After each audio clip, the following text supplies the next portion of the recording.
if the crime is committed because I perceive you to be a certain way.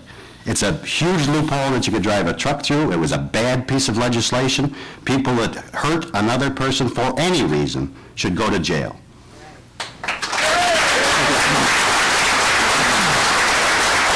30 seconds, Mr. Macko. America was founded on the basis of equality before the law. All crimes are, tell me what a love crime is.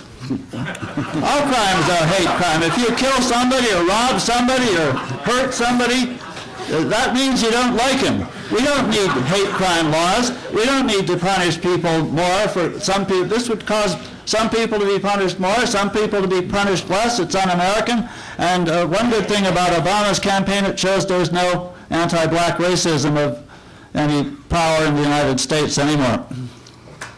Thank you, Mr. O'Neill. How I wish that were true. How I wish that were true.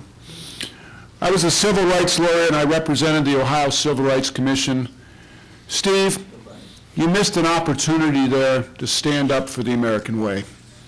When we have legislation that says it is against a federal law to hurt someone or to kill someone based upon their race or their gender or their orientation, you missed an opportunity there.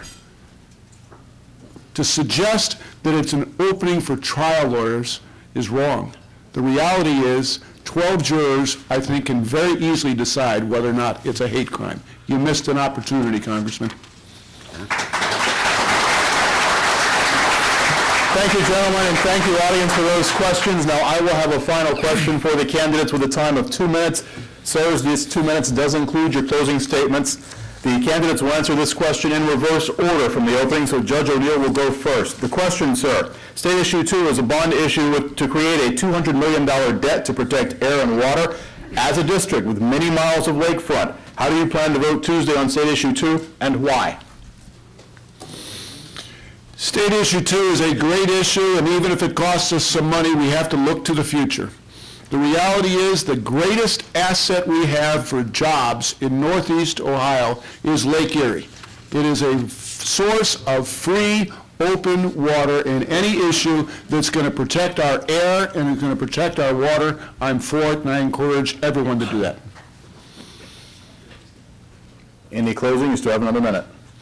Oh, I'm sorry. You mean this is my closing as well? Yes. Well, I'm sorry. I misunderstood you. Well, the closing is simple. It's the same as the opening. We have a congressman that's been there for 14 years. He lost his common sense when he went to Washington. We all saw the demonstration of that this week, 48 hours ago, directly across behind this wall here. They deregulated the banks.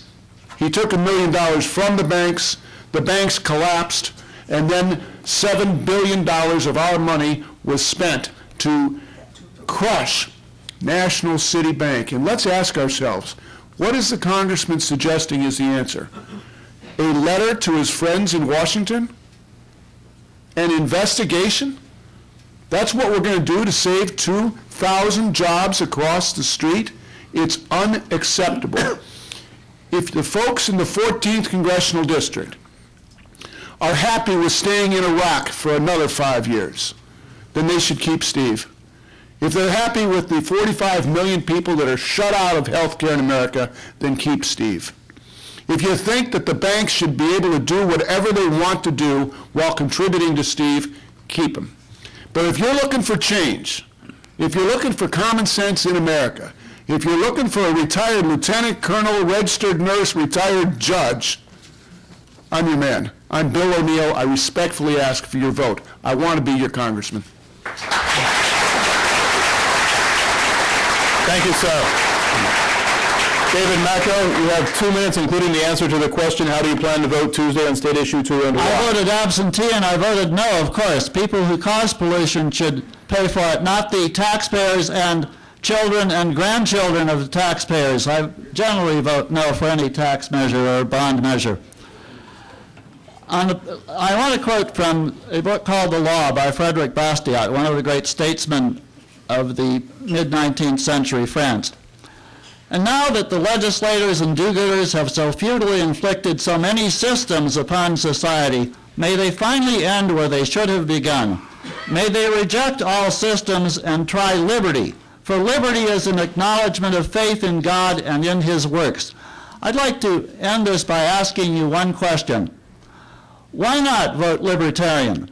Why not vote for Bob Barr for President, for Robert Owens for Attorney General, for me, David Macko, in the 14th District for Congress, for Paul Conroy in the 10th District for Congress? How could we do worse? You can, as I stated at the beginning, no, seriously, how could we do worse? As I stated in the beginning, if you want World War III, if you want a long, prolonged, deep depression, second one. If you want a police state, continue voting Democrat or Republican. It doesn't make any difference. There's not a penny's worth of difference. But if you want to return toward liberty, if you want to return toward justice, if you want peace here and hopefully as an example in the rest of the world, and if you want prosperity, vote Libertarian. Again, how could we do worse? Thank you.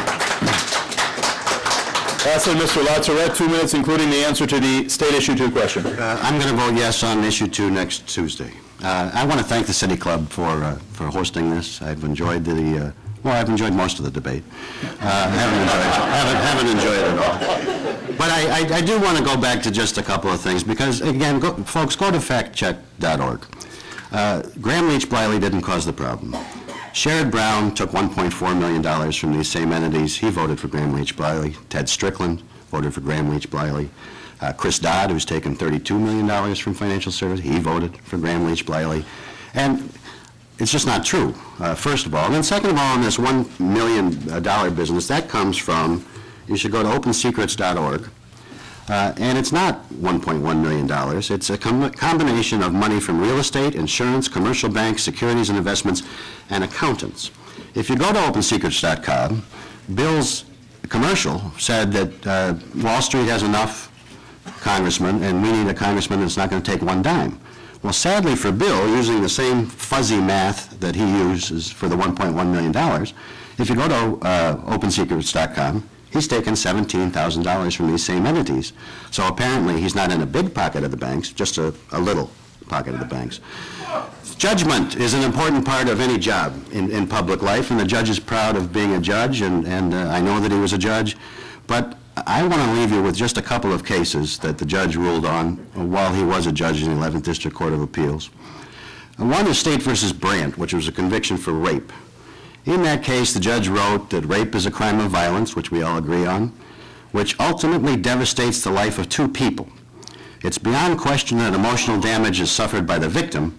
The perpetrator, on the other hand, is labeled for life as a rapist. I would say, amen, he should be.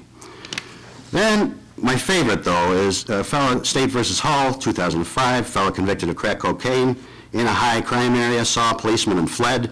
Two judges voted to uphold the conviction. You dissented and indicated that he didn't flee because he wasn't running, he was just walking fast away from the police officer. The judge's reasoning is not consistent with what the people of the district want. Thanks so much.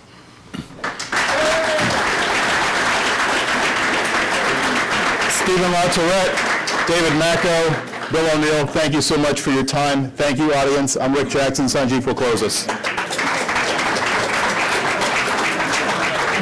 Today at the City Club of Cleveland, we have been listening to a debate between the candidates for the United States Congress for Ohio's 14th District. Thank you, candidates. Thank you, Rick Jackson, and 90.3. And thank you, audience. This forum is now adjourned.